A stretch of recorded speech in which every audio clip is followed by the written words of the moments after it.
Welcome to the Deep Dive. Our mission here is always the same. Take a stack of compelling sources, a mountain of data, and distill it down to the essential, fascinating, and sometimes shocking nuggets of truth. And today, we are taking a trip way, way back in time. We're talking 70,000 years to look at the ancestral world that fundamentally shaped who you are right now sitting here listening. That's right. Our deep dive mission today is to really dissect modern human nature, our history, our deep-seated psychology, by focusing on our hunter-gatherer ancestors, the foragers. And you have to remember, for nearly 90% of the entire history of Homo sapiens, this was it. This was the default setting for humanity. This is our baseline. So we're exploring this massive time span between the cognitive revolution, which sparked around 70,000 years ago, and then the agricultural revolution, which kicked off farming only about 12,000 years ago. That gap, that 58,000-year gap, is what we're calling the world that shaped us. And the core challenge really is trying to pull insights from what is, let's be honest, frustratingly limited evidence. A handful of bones, some stone tools. Yeah, and modern analogies. We're trying to piece it all together to understand how that ancestral life still, governs our behavior today. And that influence is exactly the argument at the heart of evolutionary psychology, right? It is. The central claim, and it's a profound one, is that despite the iPhones and the megacities we live in, our brains and minds are still primarily adapted to a life of hunting and gathering. So we have Stone Age instincts. We have Stone Age instincts operating in a space age world. Exactly. I find that idea so powerful because it immediately explains so much of that modern feeling of, being out of place. We live in these vast concrete jungles using hyper-complex tech, and yet our DNA still expects us to be roaming the savannah with maybe 50 familiar faces. And this mismatch is what scholars argue is the root cause of so many modern problems. Feelings of alienation, depression, anxiety, this constant nagging pressure we feel. Even though we have resources and, we live longer than our ancestors could have ever dreamed of. Right. But our environment is so radically different from the one that honed our species for millennia that we feel perpetually unsettled. Our biological software, it just doesn't compute the current operating system. Okay, so to make this abstract idea really concrete, let's start with a very visible modern puzzle. Yeah. The obesity epidemic. The field calls this the gorging gene theory. Yeah, so the question is, why do people in affluent societies where there's obviously enough food gorge themselves on high-calorie foods to the point of sickness? It seems illogical. But if you zoom out 30,000 years, the logic is, well, it's flawless. It is. Back then, high-calorie sweets were almost non-existent. A forager might, if they were lucky, find a bee's nest for honey, or a wild fig tree just heavy with ripe fruit. This was the highest grade fuel source available, period. And crucially, that fuel source was perishable, it was rare, and it was contested. If you came across that tree groaning with ripe, sugary fruit, the most sensible, life-saving thing for you to do was to eat as much as you possibly could, as fast as you could right now. Because tomorrow, the baboons would have it. Or a rival band would pass through. Or the fruit would simply rot. There was no saving it for later. So that biological instinct, that command to eat the sweetest, the greasiest, the densest calories available immediately was genetically hardwired into our survival code. It was a massive evolutionary advantage. The people who were best at gorging, they survived the famines. And they're the ones who passed on those gorging genes. So you fast forward to today, and you find yourself standing in front of an open freezer, spooning down an entire tub of Ben & Jerry's and washing it down with a Jumbo Coke. Your modern conscious mind knows it's a bad idea. But your 30,000-year-old brain is screaming, "Feast! This is the rare, life-saving sugar you need for winter. Eat it all before the local baboons," or in this case, your roommates, get to it. It's a powerful and it's a funny illustration of just how outdated our fundamental programming really is. It is. Our DNA doesn't recognize the supermarket. It just sees temporary abundance on the savannah. It makes it so clear that the forces controlling our daily habits are ancient, powerful, and deeply visceral. Okay, so let's use that biological understanding, that internal programming, as a bridge to unpack the external reality of that life. Let's start with what they actually held in their hands, the material world of the forager. Yeah.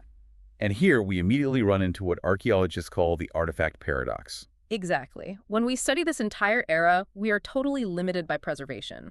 We mainly find fossilized bones and critically stone tools, which is why we've historically labeled this entire period the Stone Age. And that creates a massive bias in our understanding. A huge one. We have to consciously remind ourselves that what survives is what doesn't rot. Most of their daily tools, spears, digging sticks, baskets, leather pouches, ropes, nets, clothing, were made of highly perishable materials: wood, bamboo, bone, leather. So the Stone Age should really be called the Wood Age. It's a much more accurate name, yeah.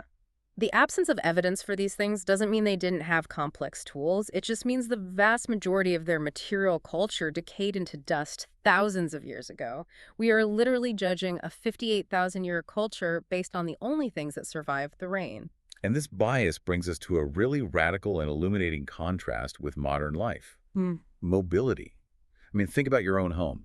The typical member of a modern affluent society will, over their lifetime, collect millions of artifacts. Millions. From cars and houses to, disposable items, electronics, clothes, everything we do, our relationships, our leisure, our worship, is mediated by objects. And you only really notice the overwhelming weight of your possessions when you have to move house. Right.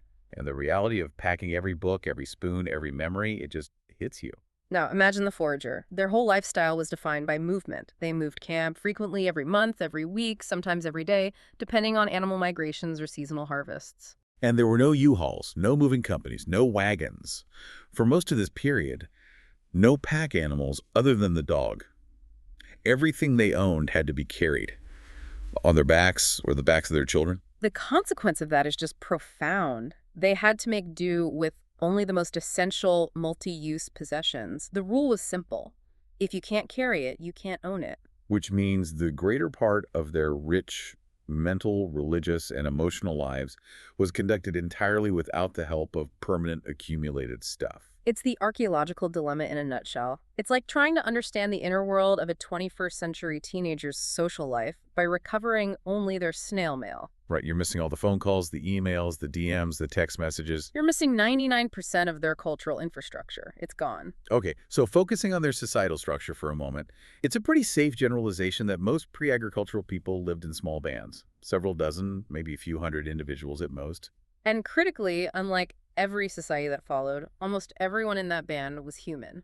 That sounds obvious, but you really have to think about it. You do. Contrast that with agricultural and industrial societies, which are fundamentally built on relationships with domesticated animals. The source gives this striking example. Modern New Zealand is composed of 4.5 million humans and 50 million sheep. Wow. That single fact just highlights how radically different our animal relationships are today. Our whole existence is interwoven with species we control and consume. But there was one huge, crucial exception to that pre-agricultural rule, Yeah. and that was the dog. The dog, the very first animal domesticated by Homo sapiens. And this happened maybe 15,000 years ago, long before any crops were sown. It was a monumental event. And the bond that developed was truly ancient and highly reciprocal. I mean, dogs provided a crucial edge protection, help in tracking game, maybe even an early warning system. Absolutely. And the dogs that were most attentive to human needs and feelings, they got extra care, shared food, and shelter. That allowed them to survive and pass on those cooperative traits. It was coevolution. And it wasn't just utilitarian. This 15,000-year bond grew into deep affection. We have material evidence for this. We do. There are archaeological sites where dead dogs were buried ceremoniously, much like humans.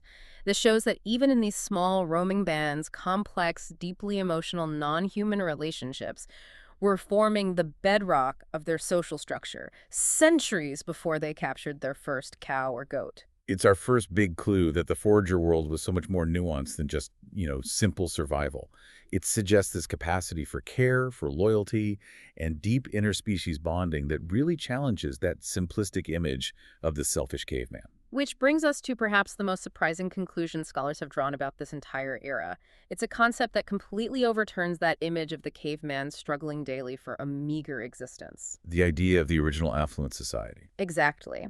The sources argue compellingly that the forager lifestyle was often more comfortable, more varied, and ultimately more rewarding than the lives of most subsequent peasants, laborers, or even today's office clerks. That is a radical, almost heretical reframing of history. It is, and the key piece of evidence is the unburdened worker, the actual workload they endured.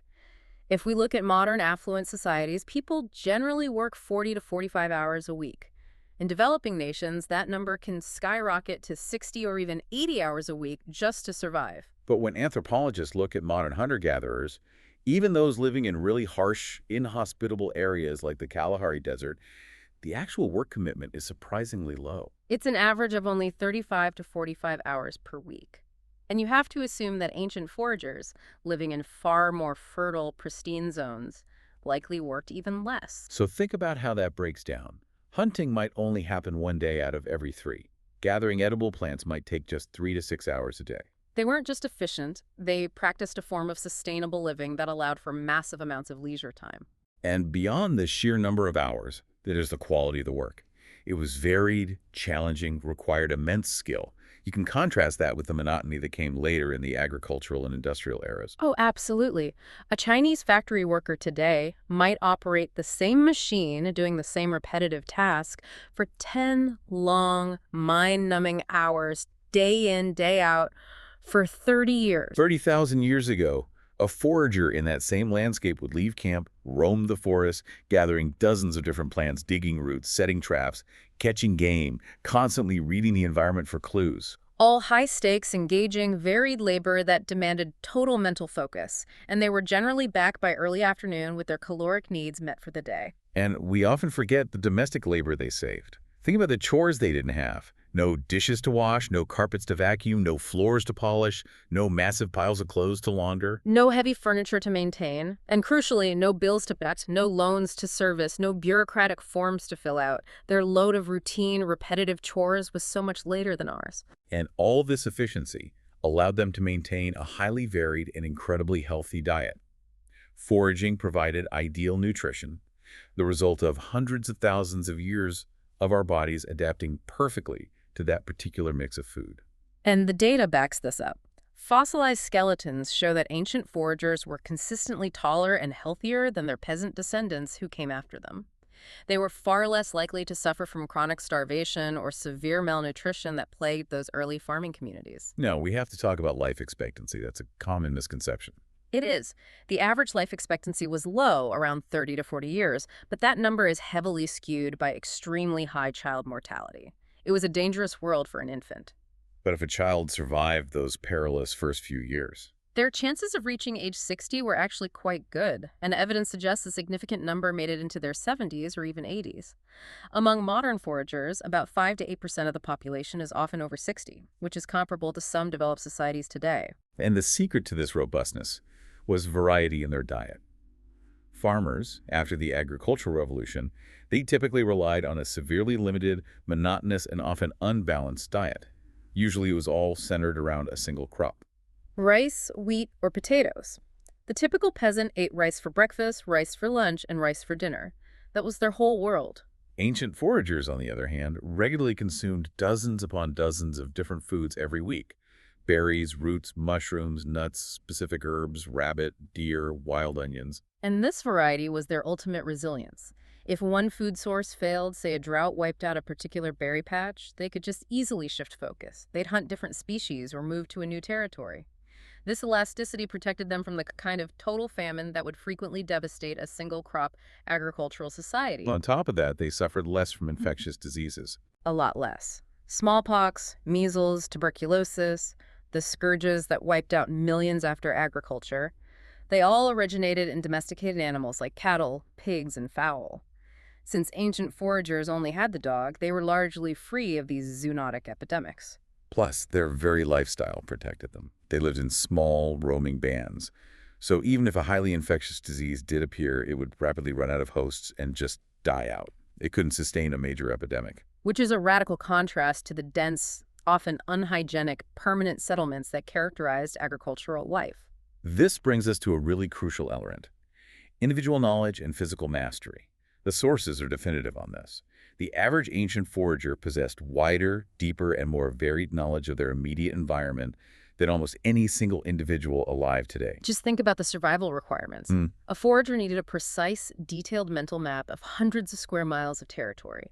They needed encyclopedic knowledge of the growth patterns of every plant, the specific habits and tracks of every animal, which fungi were poison, which herbs were cures. How to read the most subtle warning signs of seasonal changes. How to nap a stone knife in minutes. How to cure a hide, mend a cloak, lay complex traps. Mastery of these skills required years of focused apprenticeship. And this is where we see the steep cost of modern specialization. We, as a collective species, know infinitely more than any ancient band.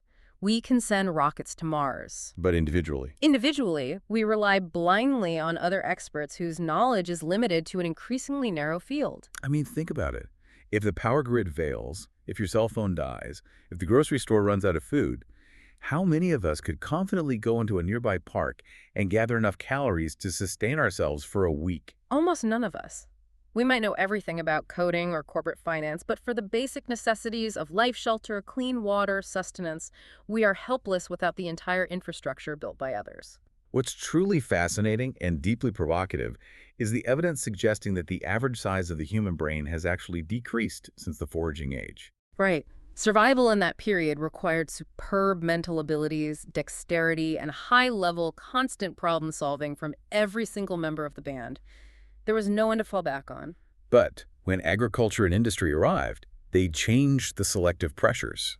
The sources call this the opening up of new niches for imbeciles. And that's not meant as an insult, it's a functional description. Suddenly, people could survive and successfully pass on their, quote, unremarkable genes by having one single, repetitive, low-skill function. If you were just a water carrier who did nothing but haul buckets between the river and the village, or later an assembly line worker who tightened the same bolt all day, you had a guaranteed niche. Your individual acuity could be very low, but you would survive because you were supported by the collective infrastructure and the specialized knowledge of others. Evolution in this sense allowed for a reduction in the required individual mental sharpness. And finally, there's the incredible physical prowess of the forager.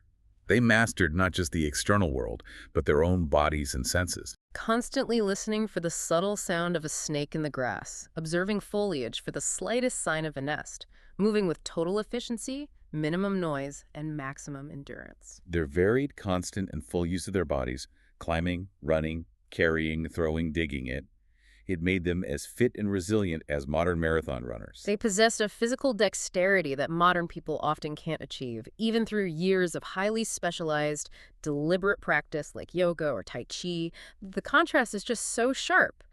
They were robust, knowledgeable generalists. We are specialized and often physically fragile cogs in a massive machine. So we've painted this incredibly compelling, almost utopian picture of the original affluent society, a place of leisure, health, and mastery. But the ancient world was not a simple paradise.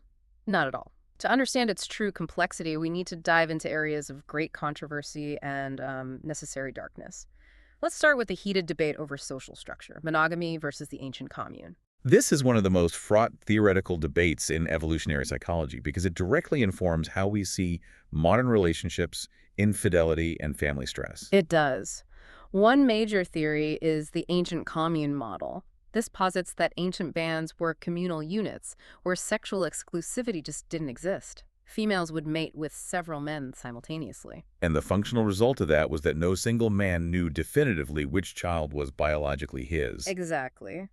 Therefore, all the adult males cooperated in parenting, ensuring the child received maximum protection and resources from the collective. We see this in our closest primate relatives, the chimpanzees and bonobos. We do. And critically, it's been documented in present-day human cultures, like the Bari Indians of Venezuela. The Bari believe a child isn't born from the sperm of just one man, but from the accumulation of sperm from multiple fathers. A pregnant woman would deliberately seek sex with several men so that the child would inherit the best qualities, the best hunter, the strongest warrior, the best storyteller from the entire male collective. The implication of that commune theory is radical.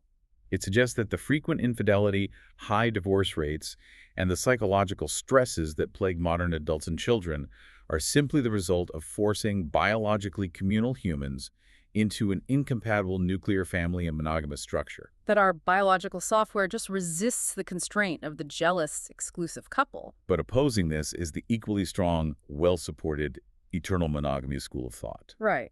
These scholars insist that monogamy and forming nuclear families were core human behaviors all along, driven by the need for intense, focused parental investment in our highly vulnerable infants. They argue that ancient societies were composed of these separate cells, each containing a jealous couple and their shared recognizable children. And their evidence is that, well, monogamy and nuclear families are the statistical norm in the vast majority of human cultures. And that the possessiveness we see today, men and women being fiercely protective of their partners and children, is the ancient, ingrained biological baseline. So both sides claim their model explains modern distress. One says we're distressed because we violate the natural constraint of monogamy. And the other claims we're distressed because we enforce the unnatural constraint of monogamy. The truth is, the evidence is flimsy. We have no written records, and artifacts offer no insight into who was sleeping with whom. So what's most likely, given the vast cultural variation we see even today, is that different bands just had different structures. That seems the most logical conclusion. Some might have been peaceful and communal, like bonobos, while others were highly violent and hierarchical, like the nastiest chimpanzee groups. The diversity of human culture 30,000 years ago probably mirrored the diversity we see today. And this complexity means we have to avoid romanticizing forager life. Which brings us to the shadow side, the necessary darkness required for survival under brutal conditions. And this is exemplified by the Ache people of Paraguay, who were studied right up until the 1960s. This offers a chilling, vital glimpse into the harsh realities of ancient life. Despite the health advantages, the world was unforgiving. High child mortality and constant risk of accidental death demanded extreme pragmatism. And the Ache had some incredibly harsh practices designed to prioritize the survival of the functional mobile band over any liability. The documentation is, frankly, difficult to read. For example, when a valued functional adult died, the Ache would then customarily kill a young girl and bury the two together. There are recorded instances of them abandoning sick individuals who couldn't keep up. The story of the man nicknamed Vulture Droppings, he was left for dead but somehow recovered, is a clear, brutal testament to that survival instinct. And the killing of the elderly who became a burden was common. One Ache man confessed to anthropologists, quite matter-of-factly, that he had customarily killed old women, specifically his aunts. The recorded infanticide practices are perhaps the most shocking detail. Babies born without hair, which were considered underdeveloped, were killed immediately. One child was killed simply because the men didn't want another girl. Another man killed a small boy because he was in a bad mood and the child was crying. Another was buried alive just because it was funny looking. I mean, how can the same people exhibit such brutality, yet also be characterized by extreme generosity, constant smiling, and valuing social harmony above all else? It feels fundamentally incompatible. It does. But that is the ultimate Ache paradox, and it's why they're so important to study. The sources immediately caution us against simple judgment and provide necessary context. The Ache also exhibited extraordinarily positive traits. Violence between adults was very rare. They were free to change partners. They had virtually no leadership hierarchy. And they were, as you noted, extremely generous. They prized friendship and social interaction intensely. So we have to look deeper at their circumstances. They viewed the killing of the sick, the elderly, and vulnerable children in a way that might be comparable to how our modern society views abortion and euthanasia. As painful but necessary decisions regarding resource allocation and the viability of the collective. And furthermore, this small group of foragers was constantly hunted and killed by neighboring Paraguayan farmers. This extreme external pressure necessitated an exceptionally harsh, zero-tolerance attitude toward anyone who became a liability to the band's mobility and collective survival. They were operating under constant existential threat. So the lesson, ultimately, is not that they were evil, but that survival under extreme duress demands extreme measures. The Ache were neither fiends nor angels. They were just complex humans operating under cultural and survival pressures that we, in our climate-controlled world, can't fully grasp. They embody the profound ambiguity of the ancient forager. Moving from the physical and social worlds, we now shift to the realm that is most difficult to reconstruct, the world of belief and hierarchy. And this is where the curtain of silence is thickest, because faith doesn't leave fossilized remains. It's the hardest thing to quantify. We can count the calories they ate, but how can we measure their spiritual connection to the land? Did they believe walnut trees had spirits? If a forager wanted to take his partner to a romantic spot, did the shade of a magnificent old walnut tree suffice? We have only the haziest, most speculative notions of their religions. However, based on widespread modern analogies, there is general scholarly agreement that animistic beliefs were common among ancient foragers. Animism, from the Latin anima for soul or spirit, is the core belief that almost every entity, a specific place, a particular animal, a plant, a stream, has awareness and feelings. And can communicate directly with humans. Yes. So, in the Animist view, the large rock formation on the ridge has desires. It might be angry about something the band did, or it might rejoice over a successful hunt. The hunter doesn't pray to a universal god of all deer. He asks the specific herd of deer to sacrifice itself to feed his family. A shaman contacts the particular tree spirit that's causing sickness, or addresses the angry rock that they accidentally stumbled over. The key distinction is that the entities addressed are local beings, a specific river, a particular pack of wolves, and there's no strict hierarchy. The world doesn't revolve around humans or around all-powerful universal gods. Non-human entities are not subservient. They're equals in a massive, interconnected network of awareness. Which contrasts sharply with theism, which became prevalent in agricultural societies. Theism is based on a hierarchical relationship between humans and a small group of ethereal entities called gods, who demand worship and obedience. But we have to remember, animism isn't one religion. It's a generic label for thousands of different belief systems. The differences between groups of animistic foragers were likely just as great as the differences between a Jewish rabbi, a Puritan witch burner, or an Aztec priest. We have to be wary of generalizing their profound spiritual diversity. Since their internal beliefs are hidden, scholars often turn to ancient art.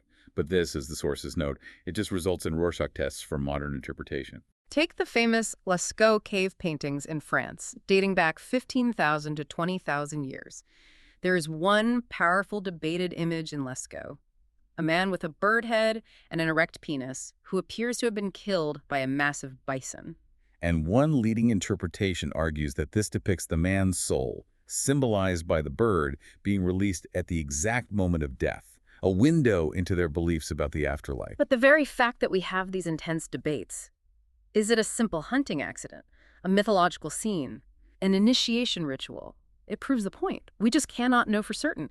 The interpretation often reveals the preconceptions of the modern scholar more than the beliefs of the original artist. Yet some art is just universally moving, even without an explanation. There's the Hans Cave in Patagonia, Argentina, where the rock face from 9,000 years ago is covered in dozens of handprints reaching out. It's one of the most powerful relics of antiquity, an undeniable human connection, but the meaning behind those long-dead hands remains a total mystery. While beliefs are elusive, certain archaeological findings give us clear evidence that complex sociopolitical structures, hierarchy, status, inequality existed long before agriculture.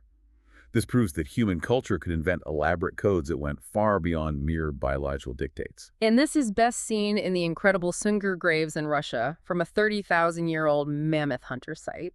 Grave 1 contained the remains of a man buried with immense wealth. 25 massive ivory bracelets, a fox-tooth hat, and other rich goods. This suggests he was a leader or tribal chief, implying a hierarchical society that went beyond simple egalitarianism. Right, a band of a few dozen people likely could not produce that many luxury goods just for a single leader. But the truly defining, astonishing find was Grave 2. The burial of two young children, a boy aged 12 or 13 and a girl aged 9 or 10, buried head to head. The sheer opulence of their burial is what defies expectation for a mobile forager society. The boy was covered with 5,000 carefully carved ivory beads, a fox-tooth hat, and a belt of 250 fox teeth, which would have required the successful hunting and preparation of at least 60 foxes. The girl was adorned with 5,250 ivory beads. And the key insight here is the labor. It is estimated that fashioning those more than 10,000 ivory beads required approximately 7,500 hours of incredibly delicate, specialized work. That is well over 3 solid years of labor by an experienced artisan dedicated solely to this single burial. And since children that young could not have possibly achieved this status through hunting prowess or leadership, their elaborate burial must reflect a profound cultural belief. This level of investment suggests either inherited status meaning complex, coded inequality was present at birth, or potentially that they were ritually sacrificed as part of the burial rites of a leader, and then entombed with massive pomp and circumstance. What does it tell us about their culture that they prioritize the death of a child and the creation of burial goods over 3 years of communal labor that could have been spent on tools or housing? It proves that 30,000 years ago, sapiens had invented sociopolitical codes, ritual, and status that completely transcended the simple DNA dictates of survival and resource efficiency. The complexity of their inner world was already immense. Finally, we turn to the thorny, controversial question of violence and conflict. Was the forager world a peaceful paradise, as some idealize it, or was it exceptionally cruel and violent? Here, too, the archaeological evidence is profoundly contradictory. There is a sharp scholarly divide on this. View 1 maintains that war and large-scale violence only began with the agricultural revolution, when people accumulated private property, stored grain, domesticated herds, things worth fighting over. And View 2 insists the ancient forager world was exceptionally cruel, a Hobbesian struggle for resources. And the difficulty lies in interpretation. The archaeological evidence is incredibly scarce and opaque. We find no fortifications, no walls. A spear point found embedded in a skeleton could be a weapon of war or just a fatal hunting accident. A fracture on a bone could be an accidental fall or a war wound. We're often just guessing. And crucially, we have to remember the dynamics of pre-industrial conflict. Over 90% of war dead were killed by the indirect consequences, starvation, cold, and disease, not by actual weapon. Exactly. If one band was successfully expelled from its prime foraging ground, the resulting famine the following year, which might kill 100 people, would leave no trace of violence on their skeletons, yet it was absolutely a casualty of war. So we have to rely on surveys of skeletons that do show clear marks of human violence. And the results are, as you said, wildly contradictory. They are. For example, surveys of 400 skeletons, each from the pre-agricultural era in Portugal and Israel, showed incredibly low marks of violence. Only 2 clear marks in the Portuguese sample and 1 single crack in 1 skull in the Israeli sample. This data strongly supports the peaceful paradise idea. But then we look at the data supporting the opposite view. A comprehensive survey of 400 skeletons from various pre-agricultural sites in the Danube Valley found clear evidence of violence marks, fatal injuries caused by human hands or weapons on 18 of the skeletons. 18 out of 400. That translates to 4.5% of deaths in that sample being attributed directly to human violence. That is a staggering figure, and we need to unpack it for you. To be absolutely clear, the global average today, combining all forms of war, civil conflict, and crime, is only about 1.5%. And even the bloodiest century in recorded history, the 20th century, which saw 2 world wars and massive genocides, only resulted in an estimated 5% of deaths from human violence. So if the Danube Valley survey is typical, that ancient area was seeing proportionally as much violent death as the 20th century. It's a terrifying potential reality, and this depressing finding is backed up by specific evidence of massacres. At Jabal Sahaba in Sudan, a 12,000-year-old cemetery, 40% of the 59 skeletons contain arrowheads or spear points embedded in or near the bones. One woman, for instance, had suffered 12 separate projectile injuries. This was clearly not a series of unfortunate hunting accidents. And perhaps the most visceral example is Offnet Cave in Bavaria. 38 foragers, mostly women and children, were seemingly executed and then thrown into burial pits. Half of those skeletons, including those of infants, showed clear signs of damage from clubs and knives, Suggesting an entire band was surprised and massacred, a clear indicator of systematic interband warfare. So, which is the true picture? The peaceful skeletons of Portugal or the abattoirs of Jabal Sahaba and Offnet?